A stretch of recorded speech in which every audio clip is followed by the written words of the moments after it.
a collector and seller of World War II memorabilia.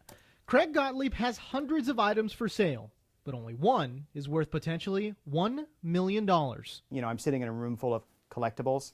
This is really transcends that. This is a piece of history. He's referring to this 50-pound bronze desk set.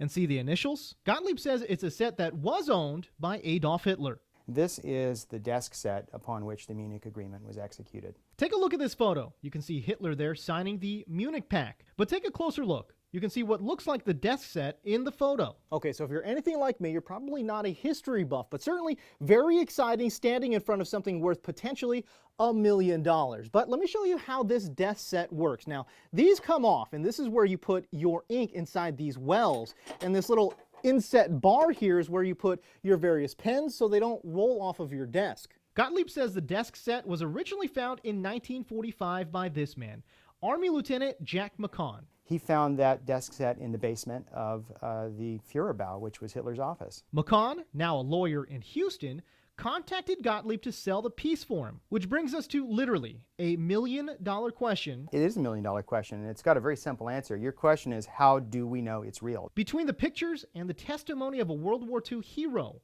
Gottlieb also points out the aging of the bronze. My competitors, by the way, they all know it's real. I mean, gosh, they would have a field day if they thought there was a problem with this piece. Critics might allege that both McCahon and Gottlieb are war profiteers, but as a former Camp Pendleton Marine, it's something this second-generation military man vehemently denies. And oh, by the way, Gottlieb is Jewish. Frankly, he didn't get it for free. He had to go to war to get it. With respect to this desk set, I would say no. I'm making money for a World War II hero. Both McCahon and Gottlieb are hoping the piece eventually makes it into a museum, but market forces could dictate otherwise. And don't want to see it, for example, get sold into Russia, which is where a lot of the high-end, best, biggest pieces go.